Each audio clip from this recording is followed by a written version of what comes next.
Olá, sejam todos muito bem-vindos à terceira temporada do Cenário Diversidade. Eu sou Luciana Santos e o nosso tema hoje é a resistência à escravidão no Amazonas provincial. Bom, durante muito tempo, autores defenderam que a escravidão negra no Amazonas não teve tanta relevância assim. E isso causa impactos até hoje, em como a população negra ela é vista, inclusive pelo poder público. E para conversar com a gente sobre essa temática, eu convidei o Igor Olinto Cavalcante, que ele é professor, historiador, psicanalista, professor de ensino básico, técnico e tecnológico do Instituto Federal do Amazonas, do campus de Presidente Figueiredo. E dentre suas produções acadêmicas está o livro Uma Viva e Permanente Ameaça, Resistência, Rebeldia e Fugas Escravas no Amazonas Imperial, que é o livro que vai dar base para a nossa conversa hoje aqui. Seja muito bem-vindo, Igor. Obrigado, Luciana. Uma honra estar aqui com você. Imagina. Esse momento para a gente pensar um pouco nossa história, né? Claro, é sempre muito importante, né? Sim.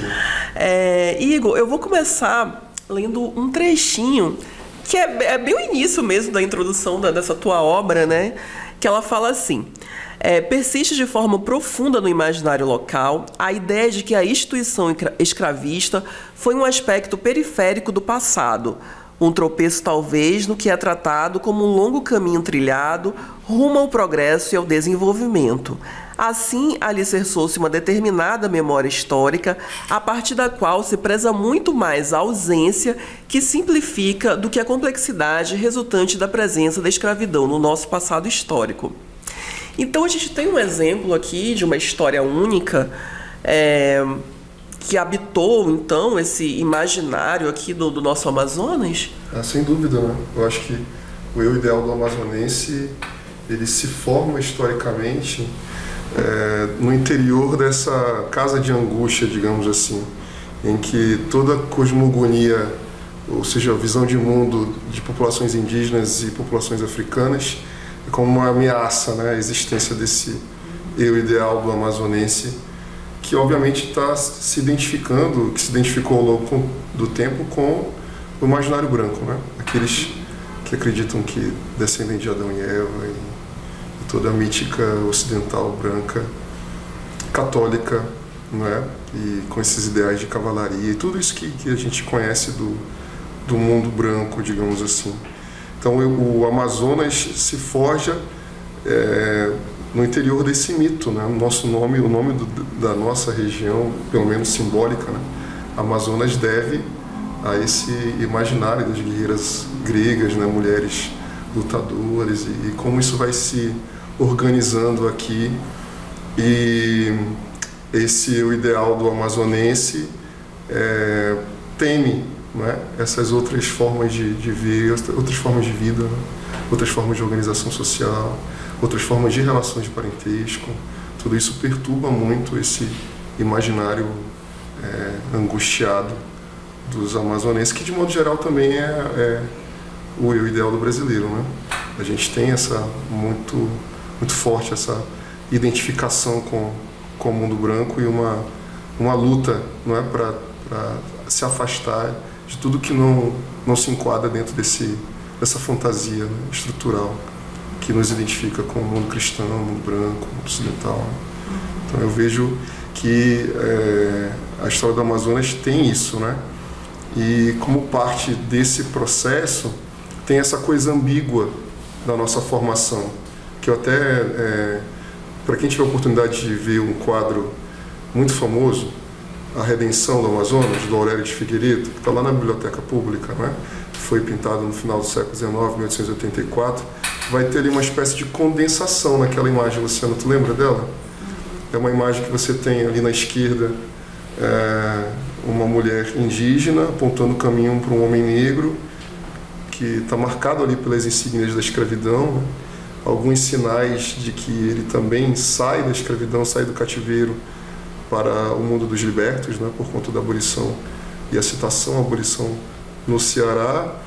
Logo depois tem um homem embranquecido, né, o que nos anúncios de fuga do século XIX a gente poderia chamar de mulato alvacento, uma mistura que eles faziam ali, mas a ideia é essa, né? Você tem um percurso de embranquecimento, não é? E a temática do embranquecimento está aparecendo naquele contexto nas pinturas do Brasil. Basta lembrar a Redenção de Kant também, né? Que vai ter ali no final do século XIX a conversa entre essa estética, né, de pensar o Brasil. E se você lembrar também, quem estiver vendo o quadro, a Redenção, vai ver que na cena seguinte você tem todas as figuras femininas que simbolizam o imaginário greco-latino. Quer dizer, tem essa preocupação com marcar uma história ocidental grega, latina, mas o sotaque dessa língua arcaica, digamos assim, essa língua primitiva, o sotaque dela é liberal, porque a inserção dessas populações negras e indígenas se dá por via do mercado, né? E aí você tem o deslizamento da imagem, que é a cena seguinte de um homem mais velho, um ancião, com livros e signos ligados à cultura letrada europeia, e um jornal, uma imprensa. E em cima da imprensa uma menina branca, como que se estivesse nascendo ali naquele processo que envolve o embranquecimento das populações indígenas e africanas. Eu digo que é ambíguo por quê? Porque, por um lado, você tem um esforço da sociedade, da elite dominante e da ideologia hegemônica de incluir esses indivíduos, essas individualidades, percebidos como individualidades. Portanto, tem um esforço de amá-los, num certo sentido, mas aí vem a ambiguidade e a contradição, porque há todo um esforço de odiar a sua negritude, a sua indianidade. Então, a inserção dessas populações dentro dessa casa de angústia que eu estou chamando aí do Ildo Amazonense tem essa ambiguidade. Que inclusive era até... Não, imagina, era o que eu ia te perguntar em seguida, né? Essa questão de que esses autores, eles não conseguem ver esse protagonismo, eles não oferecem esse protagonismo, né? Da população negra, nem indígena também, né? E a gente percebe muito essa coisa presente aí do eurocentrismo, que é essa questão do branco salvador, né? Da modernidade, como você falou aí no caso da imprensa, né? Só é moderno porque, de repente, o europeu trouxe isso. Então eu vejo as coisas de uma maneira talvez mais ambígua, porque as coordenadas básicas da história do Amazonas, que a gente vai conhecer ali nas primeiras décadas, e que talvez o principal representante seja Arthur Reis, que coloca, né, a população negra africana nesse lugar periférico que eu estou colocando, né? Elas já estão, digamos assim, construídas no final do século XIX, e esse quadro que me referi talvez seja um bom exemplo. Mas é ambíguo por quê? Porque você tem um esforço de construção na imprensa, já de capítulos da história do Amazonas, digamos assim, em que você vê figuras, por exemplo, assim, de Bahia, você vê o músico, o professor Adelelmo de Nascimento. Eles são figuras protagonistas, são colocados como lideranças, como representantes do significante mestre da sociedade, mas esse mestre é liberal, esse mestre é branco. Tanto é assim que tem aquela identificação racista do negro de alma branca, né? O Cid Bahia eu vi recentemente uma fala de um coronel chamado Bernardo Santos Cruz. Eu estou investigando um pouco a vida do neto dele, mas ele faz parte de pessoas que endereçam palavras muito elogiosas ao Cid Bahia, mas meio que colocam essa condicionante. É tudo isso por quê? Porque ele tem a alma branca no final, ele participa desse espírito de expansão da civilização branca europeia. Então, eu fico atento a essas ambiguidades do processo histórico, né? Porque talvez quando a gente fala de racismo e da estrutura racial, talvez o que a gente tenha dificuldade de enxergar e de reconhecer é o quanto também participamos desse processo de expansão desse espírito branco, né? Nos seus aspectos mais fundamentais, na sua estrutura mais básica, nas suas coordenadas mais fundamentais. Eu tenho ficado preocupado com isso quando tenho olhado para a história da gente, né? E tu me fez lembrar, assim, até por essa tua formação psicanalística, né, a própria Lélia Gonzalez, que ela também se dedicava a essa parte, né? E ela sempre fala dessa nossa dificuldade, que ela chama até de denegação. Sim. Né? Então, eu fui para a Lélia também, escutar a Lélia, porque ela tinha essa preocupação de demonstrar o racismo como uma neurose, né? Um aspecto recalcado, né? E na abolição eu faço essa conversa, eu penso nas consequências disso para a gente, né? Porque eu tenho para mim que na sociedade brasileira a gente não é que a gente recalque o racismo, não é que a gente recalque o ódio, a gente faz uma operação um pouco mais sutil e complexa, que é a denegação. Você se comporta como se nada tivesse acontecido, sabe? Eu vou dar um exemplo. No processo de abolição no Amazonas, né, você tem uma palavrinha que parece até um ato falho, que é o escravo liberto, não é? E que é muito utilizada no processo de abolição. Você faz todo um movimento social de reconhecimento e visibilidade da passagem de uma população escravizada para uma população em situação livre, no entanto, conserva toda a estrutura, né? Você muda formalmente uma certa relação, no entanto, o conteúdo estrutural dela continua acontecendo e ele escapa nessas junções de palavras que são primitivamente antagônicas, né? É uma antítese. Como é que um escravo pode ser livre nesse sentido, né?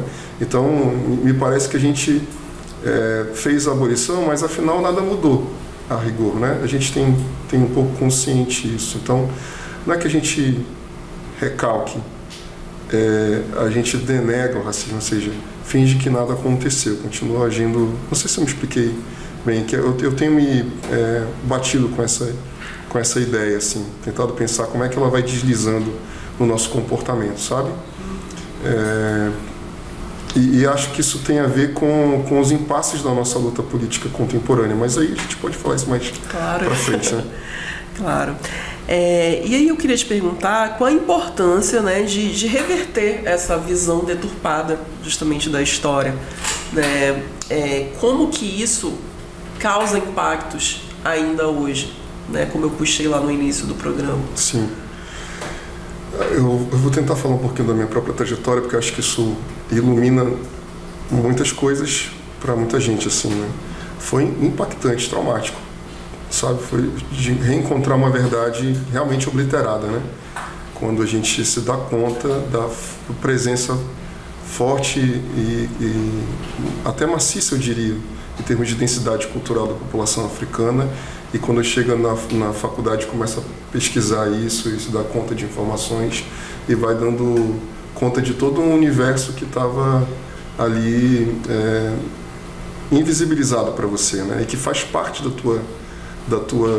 teu ser sem que você saiba, né? Da tua vivência sem que você saiba. E reencontrando isso é uma experiência muito, muito traumática, de refazimento, de reconstrução, de reposicionamento, não é?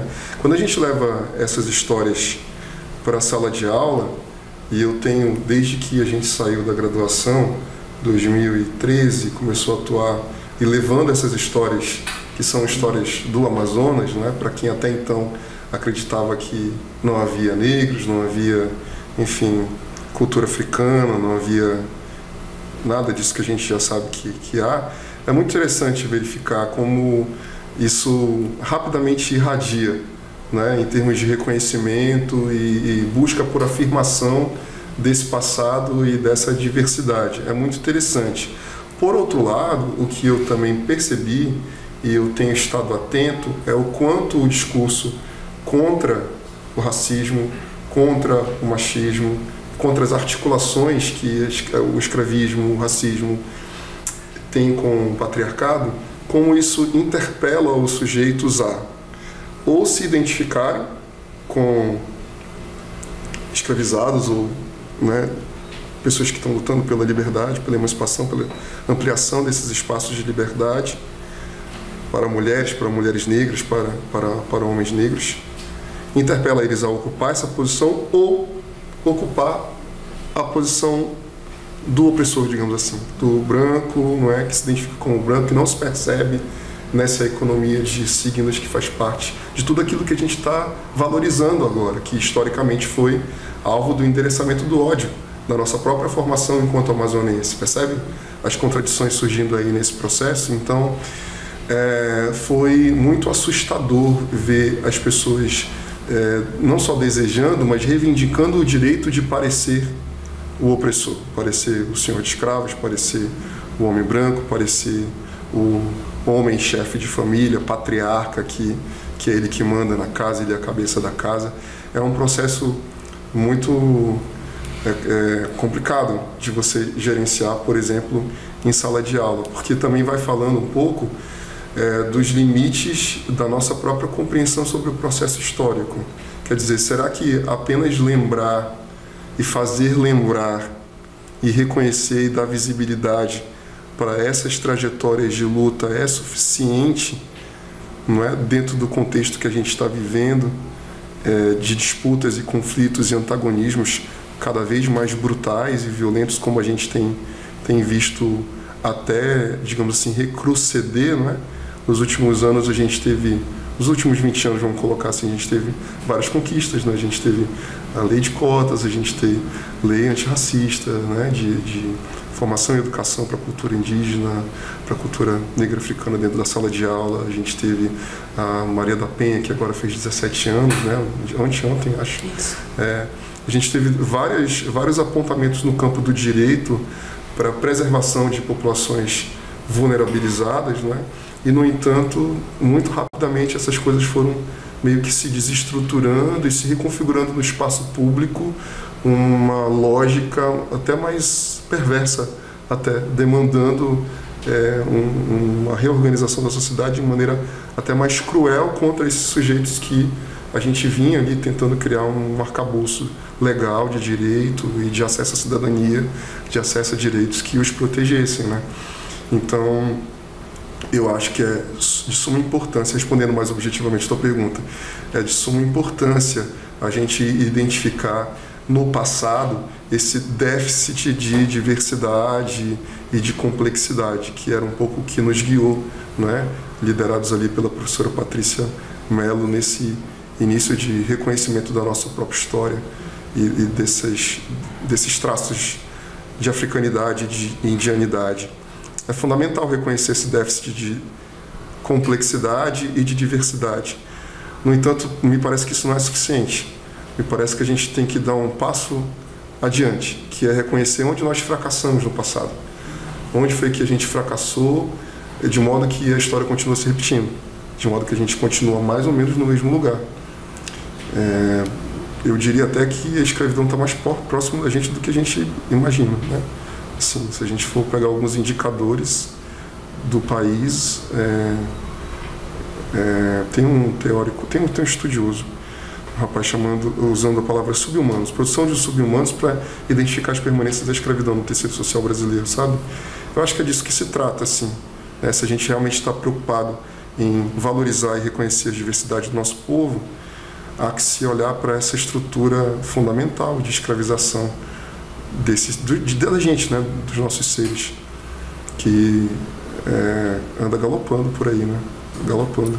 E que a gente vai precisar agora chamar um intervalo, tá. E daqui a pouquinho a gente volta com mais cenário de diversidade.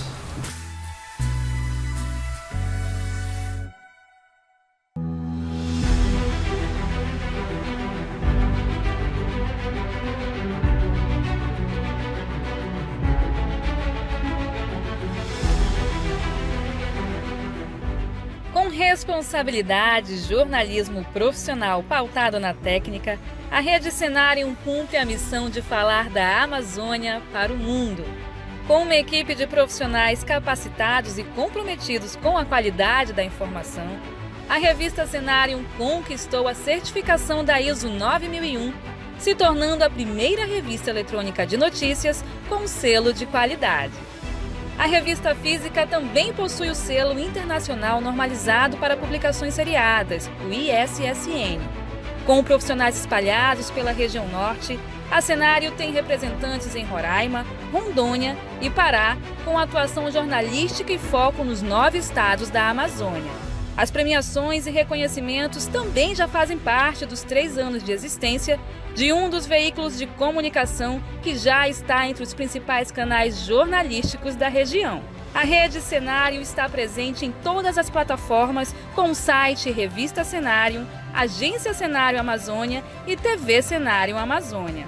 Com uma grade de programação especial, os produtos entregam ao público conteúdos autorais embasados na técnica jornalística, abordando pautas sobre o bioma amazônico e os povos tradicionais da Amazônia para o mundo.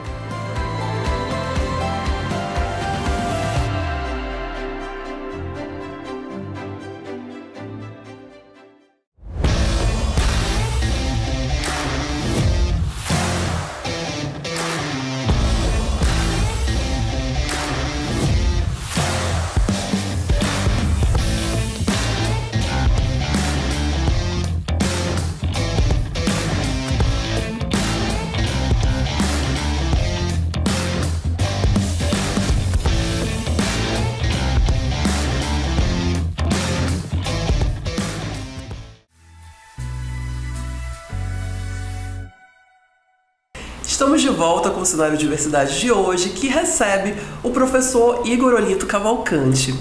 Professor, eu queria começar te perguntando nesse bloco como é que era o perfil desses escravizados em fuga, né? E também quais são essas diferentes estratégias que eles utilizavam aí para continuar, né, foragidos dos seus senhores e também das forças policiais daquela época. Sim, legal. A gente identificou uma maioria de homens fugindo, né?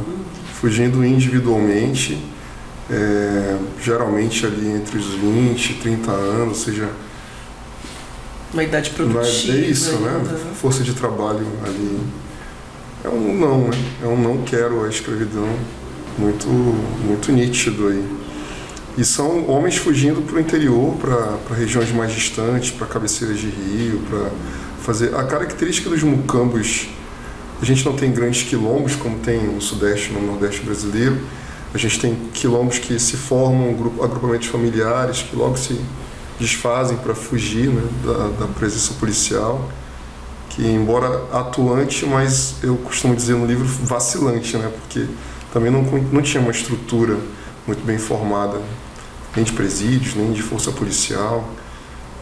As autoridades estão sempre se queixando da fragilidade dessa força policial, no entanto, sempre perseguindo. Então, a maior parte são homens fugindo, a gente tem um número interessante de mulheres fugindo, e eu percebi uma coisa que à época me emocionou muito, fiquei muito afetado com isso.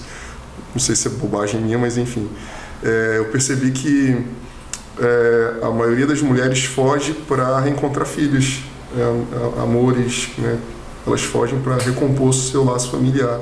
Foi uma diferença que eu consegui perceber de fugas masculinas para fugas de mulheres, né? E nessas histórias tem crianças que são leiloadas após a morte de um senhor, né? Os filhos aproveitam para vender as crianças, e aí as mães fogem para reencontrar essas crianças.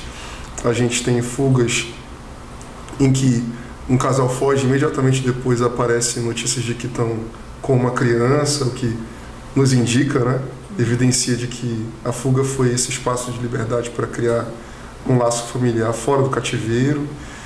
A gente tem fugas que são verdadeiras epopeias, assim, épicas, né, que é a que eu abro a dissertação, o livro, que é a fuga da Inês, que ela sai de Amarajás, no interior, no Baixo Marajó, né, na Foz do Marajó, no Pará, foge, percorre uma distância, enfim, gigantesca até chegar em Silves.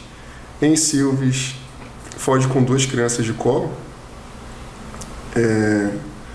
e junto de 2 homens, não sei se são irmãos, se são parentes, se são companheiros dela, não sei dizer. E com a ajuda de uma figura também, que é uma figura do nosso passado africano, nosso passado negro, que é o padre Daniel Pedro Marques de Oliveira, que um colega, inclusive, defendeu um trabalho de doutorado sobre a trajetória desse padre, um padre negro, atuante, especialmente na área da educação de crianças indígenas e negras, e também sempre se envolvendo em querelas com os representantes do Estado, com as lideranças do Estado, para defender direitos de mulheres egressas do cativeiro.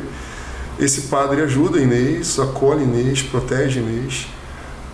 Os senhores vão aos jornais enlouquecidos com o padre Daniel, ofendem ele de todas as maneiras, porque ocultar uma propriedade de outrem naquela época era um negócio muito grave. Muito grave. Perturbava as coordenadas básicas da tranquilidade amazonense. Tem uma sequência-chave que os senhores utilizavam, assim: o controle da escravaria servia para o bem da lavoura, do bem-estar social e da segurança pública. Era essa a ideia. Então, quando um escravizado foge, ele perturba essas coordenadas. Então, a violência contra o padre Daniel, um homem livre, foi algo muito interessante para mim perceber. E 10 anos depois, eu depois tive a infelicidade de encontrar o anúncio de que eles tinham sido capturados de novo, assim. Aí houve uma diligência policial, né, que os reconduziu a Belém, e depois eu perdi a história, o desfecho, né, dessa história.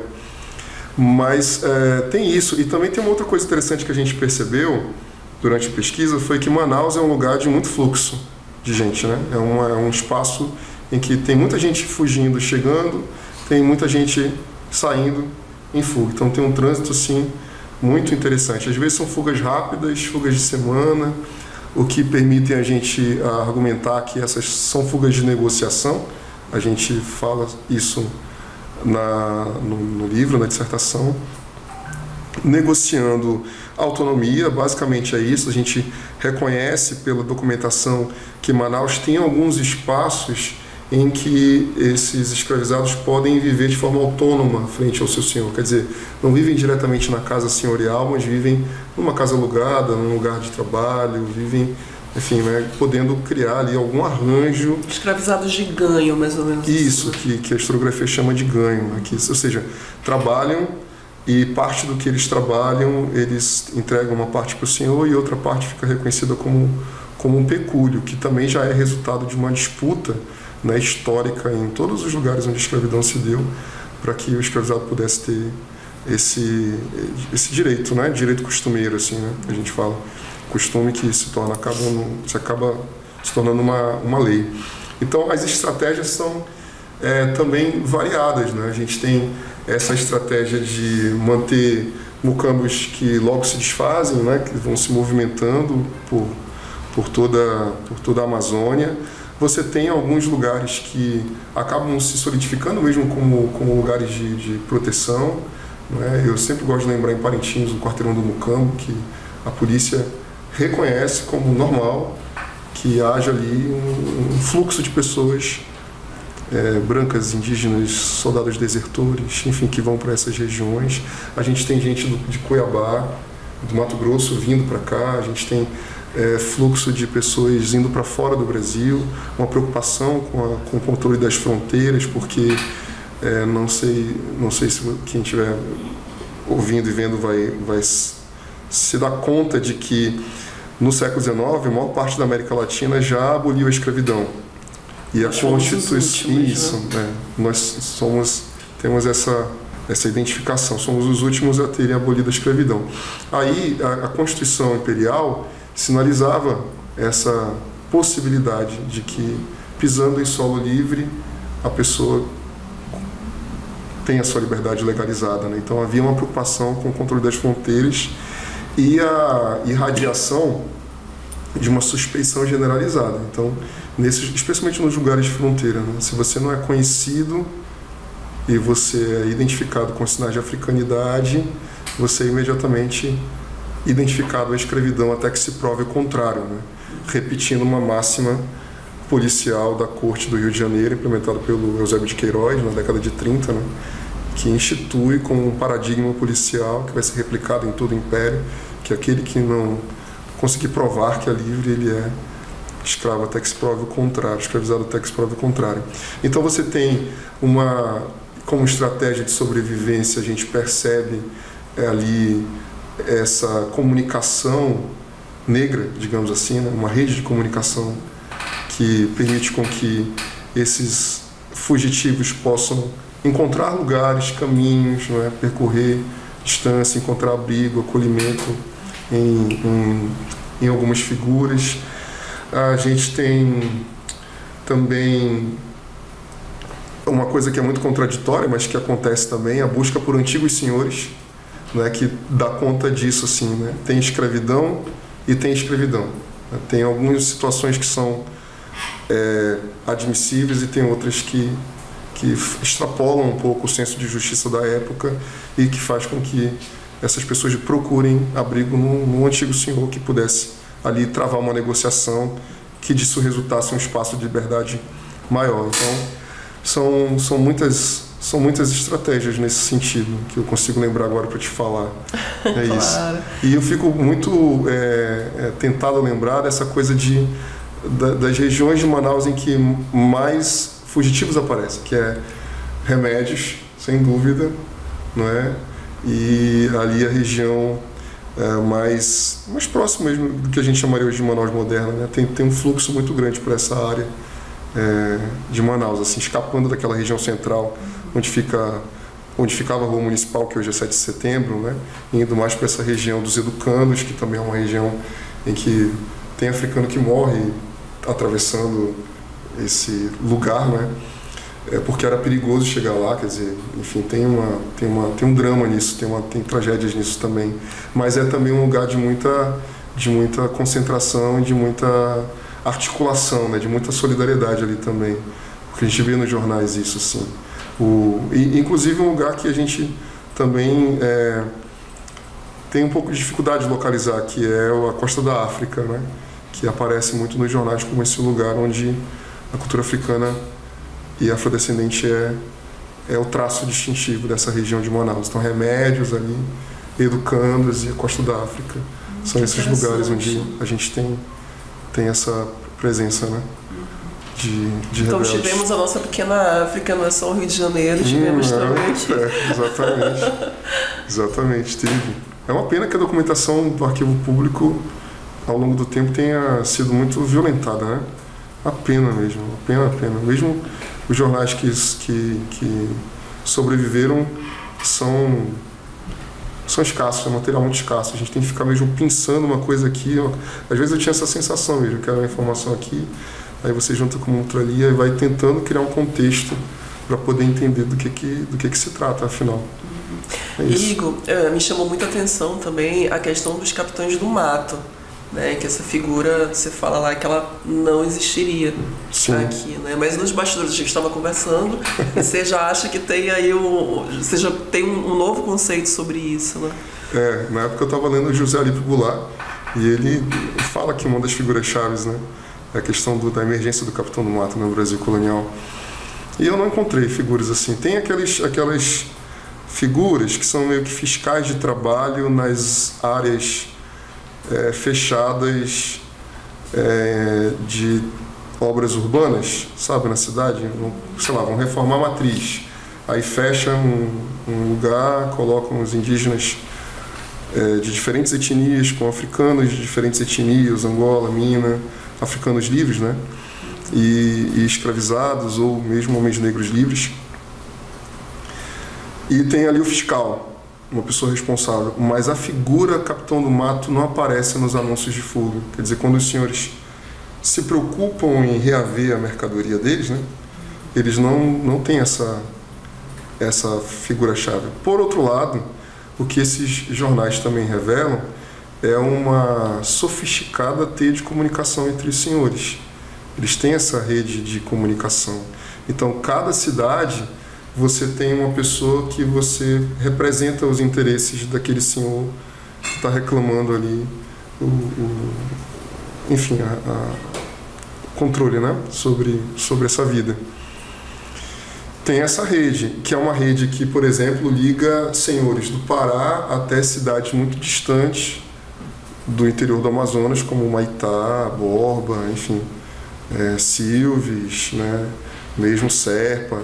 É uma rede muito ampla que merece, inclusive, investigação. Quem puder e tiver vontade de investigar essas estratégias que o poder tem para retomar o controle sobre a vida das pessoas, encontraria aí bastante bastante trabalho.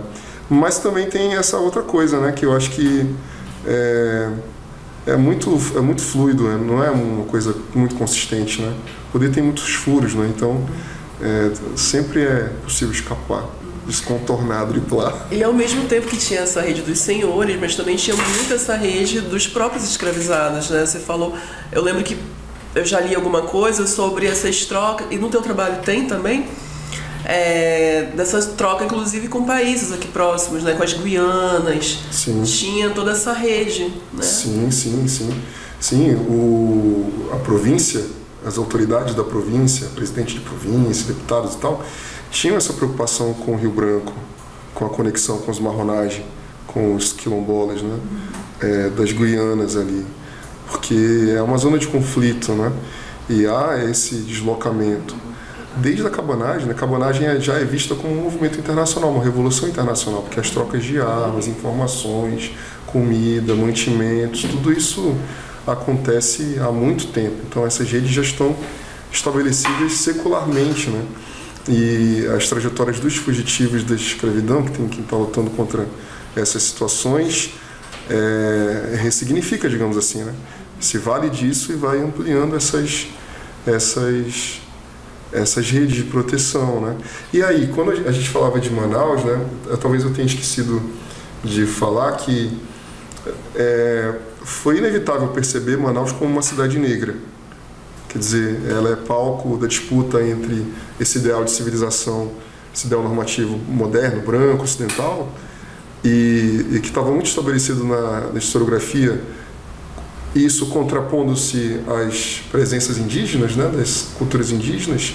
Foi inevitável ver a cidade de Manaus como uma cidade negra em que alguém poderia transitar e poder escapar da escravidão, né? Quer dizer, viver livre, né, dentro dos termos da época, dentro daquela lógica da época, né? Porque Manaus é uma cidade que a maior parte da população negra é livre.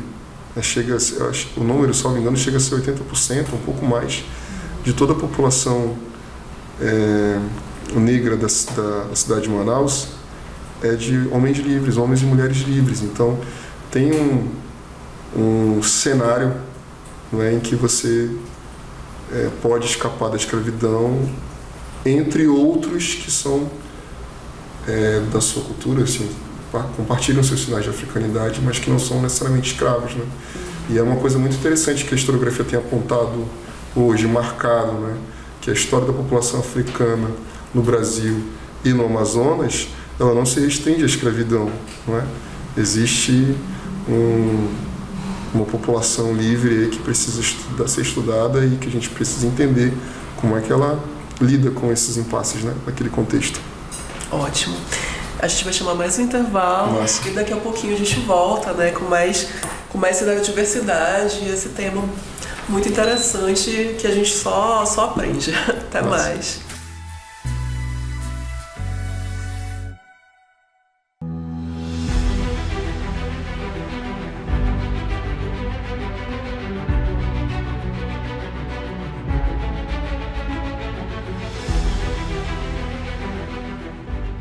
Responsabilidade, jornalismo profissional pautado na técnica, a Rede Cenarium cumpre a missão de falar da Amazônia para o mundo.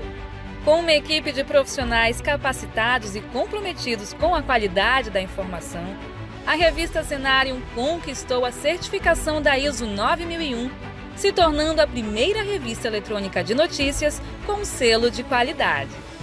A revista física também possui o selo internacional normalizado para publicações seriadas, o ISSN. Com profissionais espalhados pela região norte, a Cenarium tem representantes em Roraima, Rondônia e Pará, com atuação jornalística e foco nos 9 estados da Amazônia. As premiações e reconhecimentos também já fazem parte dos 3 anos de existência de um dos veículos de comunicação que já está entre os principais canais jornalísticos da região. A Rede Cenarium está presente em todas as plataformas com o site Revista Cenarium, Agência Cenarium Amazônia e TV Cenarium Amazônia. Com uma grade de programação especial, Os produtos entregam ao público conteúdos autorais embasados na técnica jornalística, abordando pautas sobre o bioma amazônico e os povos tradicionais da Amazônia para o mundo.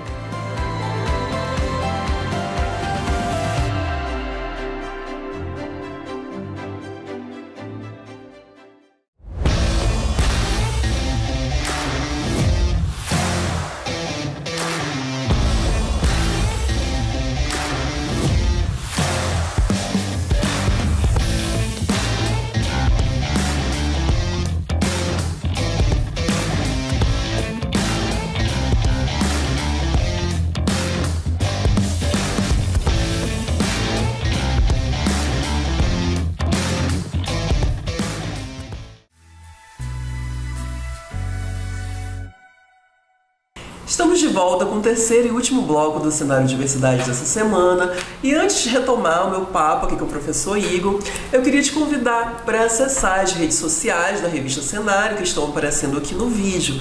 Lá você vai encontrar os episódios anteriores aqui do nosso programa e também todo o material jornalístico que é produzido pela nossa equipe.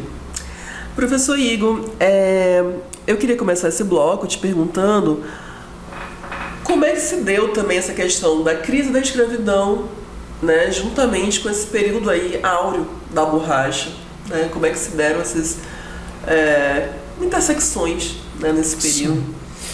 Massa tua pergunta, Lu, porque é um processo muito contraditório, né? Você tem uma camada urbana da cidade, as elites urbanas, digamos assim, e eu estou generalizando bastante, que defende, advoga, enfim, é um apologeta, digamos assim, do discurso do liberalismo, né? Então, tem um avanço do discurso liberal, das liberdades individuais, do livre mercado, da inserção do Amazonas nesse contexto global de desenvolvimento do capitalismo, que coincide com a expansão da economia da borracha, que vai repaginar a cidade de Manaus inteira, quer dizer, para facilitar a circulação das mercadorias, especialmente da borracha. Manaus toda se transforma como uma vitrine, essa é a tese do Ottoni, como uma vitrine para essa grande mercadoria, e isso conflita com esse traço colonial, com esse traço arcaizante de uma sociedade mais imperial do que republicana, livre, democrática, com todos esses ideais que a presença da instituição escravista oferece para essas elites. Então a gente percebe uma solução, digamos assim, no campo da economia política para esse problema. O que esses senhores fazem? Eles começam a deslocar a sua propriedade. Então, se antes a maioria dos escravizados estava na mão justamente dessas elites urbanas que têm propriedades urbanas, casas de comércio, são mercadores, né? É uma elite mercantil, mas vinculada ao Estado, ocupam postos na Câmara Municipal, na Câmara de Deputados, como secretários, enfim. Essas elites vão vendendo, vão se desfazendo da sua mercadoria e vendendo ela para justamente os empresários da borracha. Esses que estão enriquecendo nesse novo contexto, portanto são os novos ricos da borracha. E esses novos ricos a gente percebe ao longo do século XIX que vão, digamos assim, oferecer um novo fôlego, um novo investimento à escravização. Então você tem um incentivo ao tráfico interprovincial, especialmente no contexto em que você está também tendo ali as leis de emancipação, né? Então tem todo um fluxo de escravizados do Nordeste, Pará, Amazonas, e um circuito intraprovincial também de vendas, né? Manaus para regiões de exploração da seringa, especialmente no que a galera está estudando com muito afinco e saindo trabalhos muito legais sobre a região do Madeira, do Purus, essa região dos rios, né? Essa dinâmica escravista e dessas violências que vão surgindo nessa região. Basta lembrar que também a gente vai ter ali o genocídio dos povos Uitotô, né? Do Putamai, toda aquela história devastadora de genocídio, né? Que a gente tem para aquela região. Então, você tem esses novos ricos da borracha fazendo, contraditoriamente, aumentar. A gente tem uma tendência de aumento da população escravizada no Amazonas, mesmo quando essas elites urbanas, essas elites políticas estão sobretaxando o comércio de escravizados e sobretaxando a circulação da propriedade escrava para compor o tal fundo da abolição, né, que é uma coisa obscena, quer dizer, reverter um fundo de impostos, um fundo público para indenizar os senhores, ou seja, comprar a liberdade, né?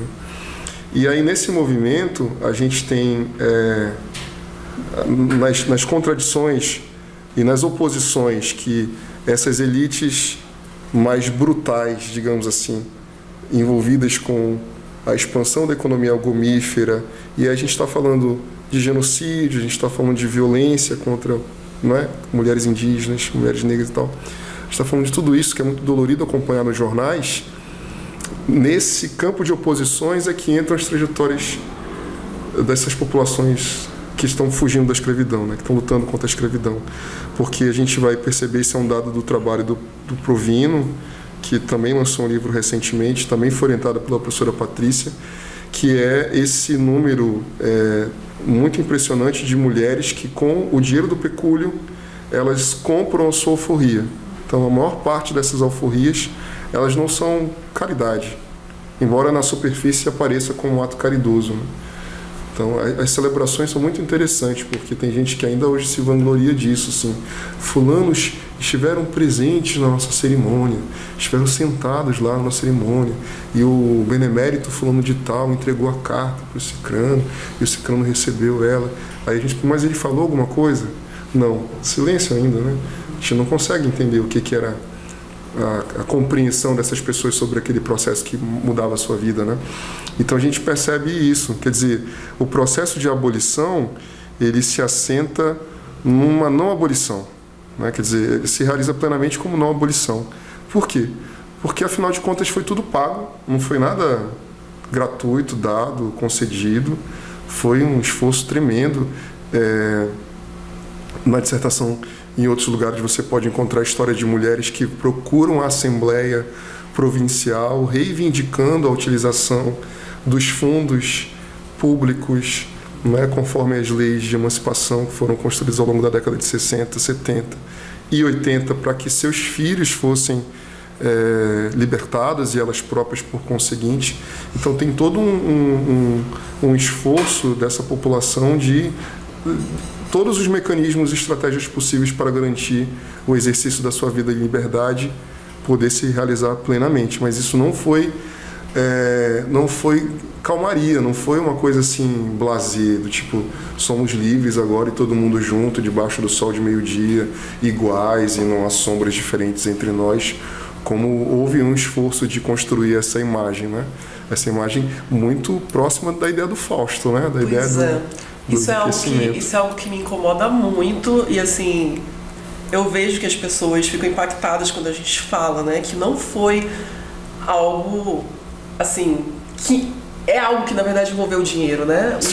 Os proprietários, os senhores de escravos, eles receberam por aquilo.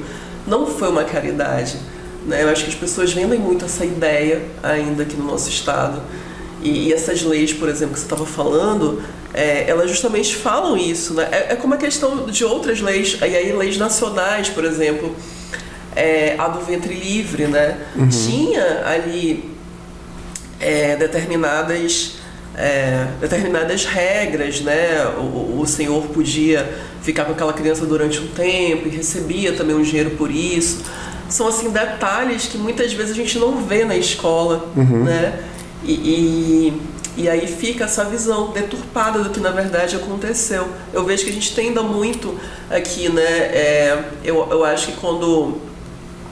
Eu lembro que esse ano eu escrevi algumas coisas em relação a isso, né? De não comemorar, assim, tal qual eu não comemoro o 13 de maio. Uhum. Porque eu acho que tem essa outra visão, né? De que essas pessoas receberam para isso. Então, e como você falou, não foi...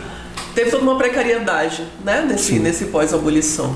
É um negócio até mais cruel, né?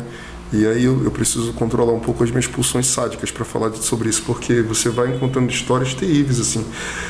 Trata-se, você acha que você tocou no ponto fundamental, é uma questão de economia política. É isso.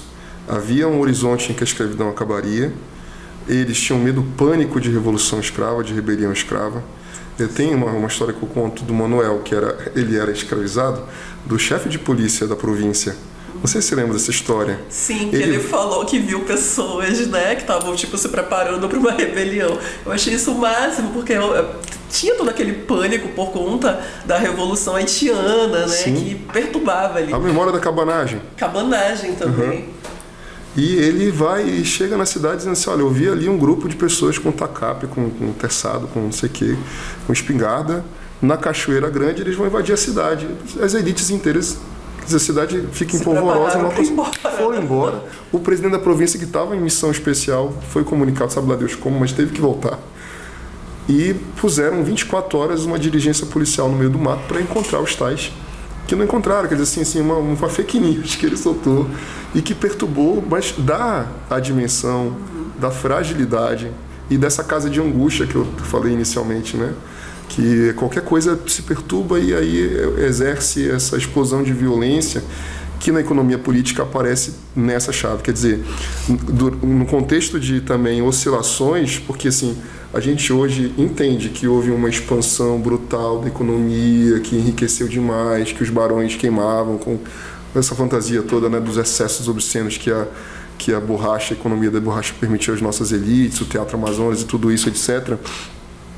Mas, na época, ninguém tinha essa noção. As coisas subiam, aí caiu o preço, tinha queda. Durante a discussão sobre a abolição, alguns deputados chamaram a atenção para a possibilidade de falência da província, tendo em vista a aplicação desses recursos, né?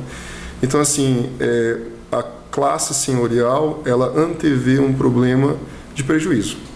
E ela usa o Estado para recompor suas bases financeiras e se lançar num outro patamar de luta política, luta de classes, que é a luta por quem vai controlar o monopólio de circulação da borracha. Acho que elas se concentram em fazer essa mediação política entre as elites do império, não é, do Minotauro global, que é a Inglaterra e Estados Unidos, e a circulação das mercadorias a reboque disso, e mediando isso com os novos ricos da borracha. As elites, acho que urbanas, centram-se em fazer essa articulação.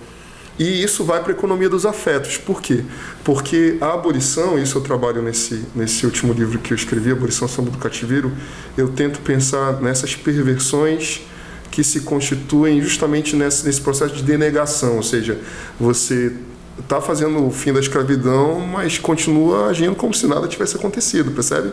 Que é a economia dos afetos, que eu dizia assim, todos os rituais ligados às cerimônias e a institucionalização da abolição, elas pressupõem uma relação de endividamento e de culpa do escravizado com o Estado do Amazonas, a província do Amazonas, o Amazonas e, obviamente, os seus antigos senhores. Isso é tão brutal que a maioria das mulheres escravizadas, eu juro pra você que eu tive febre quando eu li esses dados, sabe? Que é a questão do compadrio, né? Do compadrio. Eu achei isso interessantíssimo. Eu fiquei muito revoltado, eu fiquei indignado, porque na minha fantasia, eu disse, cara, então essas mulheres vão, o que vai acontecer? Elas vão pegar as crianças delas e vão embora e tal. Uma fantasia que eu tinha mesmo, né? E foi chocante para mim quando eu percebi que não, ao contrário, quando a gente percebe o número de fugas ao longo da década de 70 e 80, quando as leis emancipatórias vão surgindo, elas deixam de fugir e escolhem continuar na casa senhorial e manter os seus filhos ao abrigo do apadrinhamento do senhor. E aí eu tive que, evidentemente, né, entender o que é que está acontecendo. Era uma resposta fácil, seria uma resposta propriamente conservadora, de dizer, era a lógica da época. Mas, por outro lado, a investigação que o professor Sidney Chalub fazia para o Rio de Janeiro e a formulação dele do conceito de precariedade estrutural ou precarização da liberdade ajudou a entender o contexto que essas mulheres estão vivendo. Quer dizer, longe do abrigo e do poder dessas relações pessoais, você estava sujeito a ver sua criança ser sequestrada, levada para fora do Brasil, levada para o Rio de Janeiro, para o Sul, sabe? Você tem vários casos que eu conto aí de casas de mulheres e de famílias negras que são invadidas em arranjos entre homens de classe média e polícia que denunciam, acusam essas mulheres de vida reprovável, que não têm condições de criar suas crianças, e pelo bem dessa criança, pelo bem, né, da ordem, do progresso, da utilidade e tal, essas coisas todas, tiram a criança e transformam ela num xerimbabo, né? Que também foi uma coisa bem violenta, assim, para mim perceber. E que dentro do direito, assim, as pessoas que estudam essa questão mais voltada ao direito das crianças, isso teve uma modificação legal muito recente, assim, em termos históricos, sabe? Eu lembrei muito disso quando eu li teu trabalho. Então, eu fui encontrando xerimbabos na família, né? Eu fui vendo minha mãe, por exemplo. Minha mãe foi tirada de casa muito cedo, foi para um Padrinhos em Belém, e ela tem memórias, né, de que muito cedo acordava já para fazer café, comida, pequena, 6 anos, 7 anos de idade. Então, assim, a gente foi se dando conta dessas histórias que dão a dimensão do quanto esse processo ele foi absolutamente contraditório e que historicamente nós fracassamos, né, em garantir mesmo um espaço de liberdade, de exercício de liberdade, de realização da plenitude que essas trajetórias históricas guardam em si eternamente, né? Porque isso continua clamando pela sua plena realização ainda hoje. Então, é um pouco com esse olhar que eu olho para esse processo. Eu acho que é um pouco isso que eu a respeito da tua pergunta que eu queria dizer. É isso, Igor, eu te agradeço muito. Infelizmente a gente vai ter que, né, terminar o programa, mas assim, para você fica a dica, né, dos livros já que o professor Igor lançou, os artigos também que estão disponíveis aí na internet, em diversas revistas, não é isso, professor?